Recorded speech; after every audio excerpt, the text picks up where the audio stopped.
article about Bankhead coat, and so the lady sent it to me. She was asking me what all they want to put out there, and I was explaining to them like, I know you're gonna put apartments out there, but put apartments out there people could afford.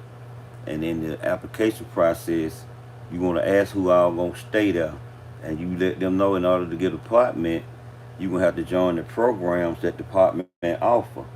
You're gonna have job training from when you get 16 up to grown. It's not gonna be no apartment people just staying and hang out in and drink beer and kick it. Put the recreation center out there, put the trading center out there, and you already had security out there.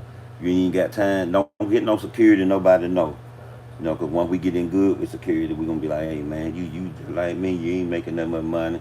You could always bribe a security or a police or whatever. But that's the idea I was trying to tell the lady, like, that's what they should put right there. And that's how Atlanta should be now. We got to get out of these old days.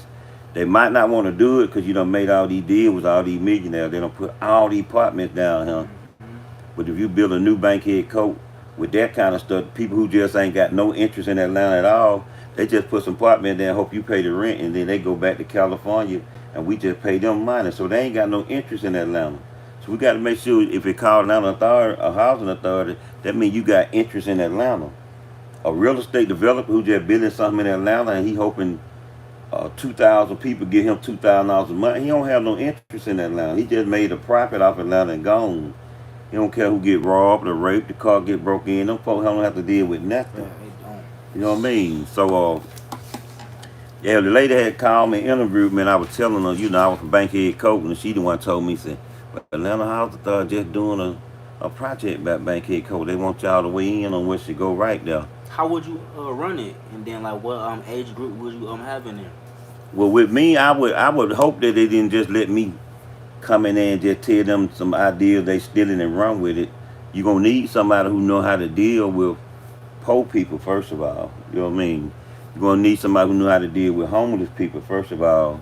You're gonna need somebody who know how to deal with crackheads first of all. Somebody who probably can look and tell you just about 90% this guy's not a crackhead. He just playing like, you know what I'm saying? Well, he's not homeless. He's a crackhead playing like he's homeless because you know they get homeless money if you standing out and about. Right. But I would like to be able to run it so I can show them like you might look at a person who homeless on dope and you say, "Ooh, I ain't going around that person." So really, cause you can't help him, cause you can't stand to be around him. First of all, he might be sitting there with robbing and raping on his mind, looking at you because you look like a lick. I'm down bad and I gotta listen at you. You sitting there looking like a lick, trying to tell me what I need to do in life. You know, most of the time you have people that ain't never been through nothing trying to tell people who done been through a whole lot what they do. And that just ain't gonna work. That just ain't a good mix. Like, you ain't been through nothing, but you swear you got the answer for everybody who going through something. Right. You know, when I came up with the idea to build a little shed that we could build for the homeless people and they can go in the woods and sleep, and you ain't got to worry about the city or nobody coming flipping them over in the middle of the night. You already homeless. Last thing you need to do is be harassed by somebody who got money and who ain't really going through nothing. Right. How So many buildings would you consider having if it just on site? if it just the new, if it's just something new and we just starting the same way with the Job Corps over there on West Lake Avenue, I think the Job Corps got 3 floors. I think another building I seen got 2 floors. You could just give me 2 floors and there'd be like education, school upstairs, downstairs, have enough room to teach people how to do mechanic work, landscaping, basic house building, stuff like that. And when a kid at 16, 17, 18, when you walk out of that high school with that diploma, I just went to May graduation, they throw it up there. And I was like, I hope next year they don't be hanging up in front of a gas station.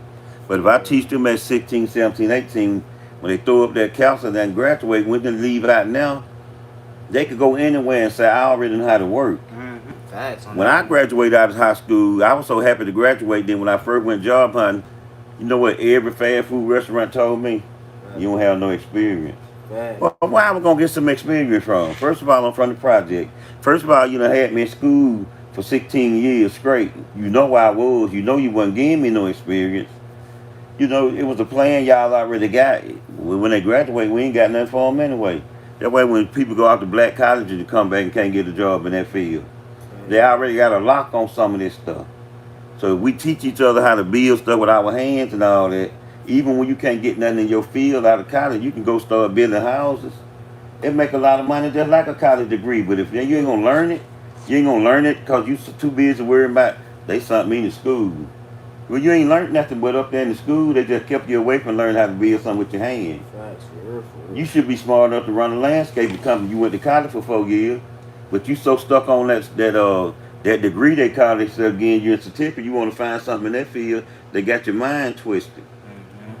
You could be helping run the nonprofit, but you too busy looking for a job in that field you went to college for. It's like you blind out here. Right. You know what I mean? So that's what I was saying. And then another thing, the lady was like, "So you really was in Bankhead, coach?" I was like, "Yeah." You know what I'm saying? I said, "You just looked up and found somebody who wasn't on the outskirts who could tell you about Bankhead. I could tell you the whole. It's so much about, like Cobb County." Oh yeah, he all right. So let me tell you how Bankhead made. Bankhead Coat is on the outskirts of Atlanta. It was the last set of projects over on Northwest Drive, northwest side of Atlanta. And Chattahoochee River ran through the middle, so you had Cobb County on this side, Bankhead on this side. And all while we was in elementary school, middle school, high school, our parents used to always tell us, "Don't go over there across Chattahoochee River." And we used to be like, "Why?" Because of the Ku Klux Klan and the racial equity. You know what I mean? So the people in Cobb County, but they was like some of the first people to have drugs. So when the drug gang started getting a little popular, Bankhead Coat dudes used to go to work, jump on the back of a truck with the white folk that wasn't prejudiced. And when they get out of work, they'll get them some dope and they'll come back to Bankhead. So they had dope people, gave them at work. White people been getting high. Black folk just started getting high. White folk been getting high, been know where to get something at. So finally one black dude went up to the bluff and got something.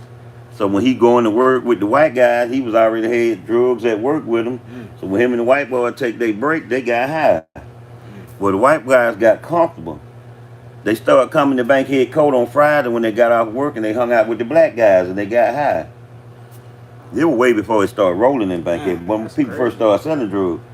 So the white folks started getting comfortable with us. Like the parents and stuff was still prejudiced, but the children were picking black folks up, taking them to paint houses and build sheds and stuff. So they started to become friends.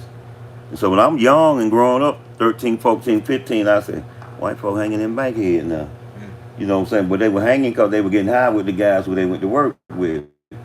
And so when the dude started going up to the bluff, then he told another dude, "Hey man, when we get out of work, I'm gonna bring my boss man. We're gonna buy the dope. You just already had it."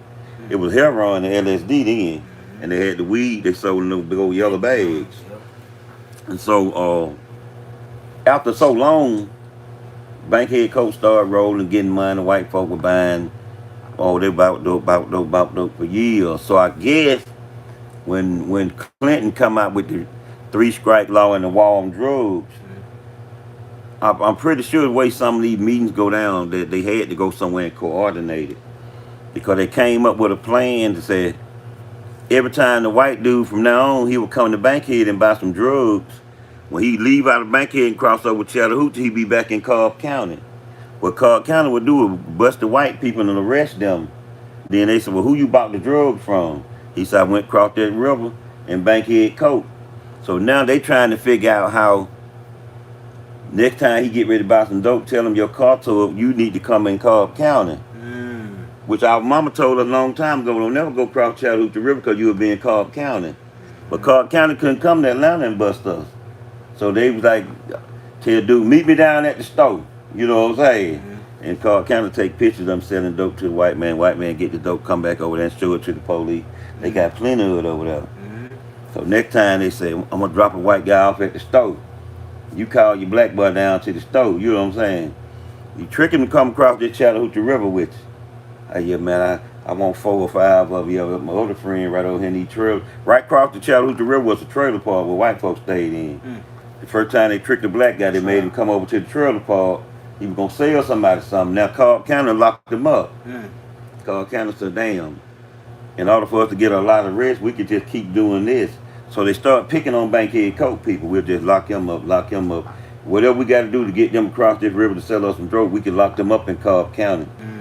If not, we could call the Red Dog and say, this white guy, he be buying drugs from a dude named Cat Shit. You know what I'm saying? Or Fish, or Bubble. You know what I'm saying? Junebug. We all had nicknames. I'll tell you that story another time where everybody, how we came up with nicknames.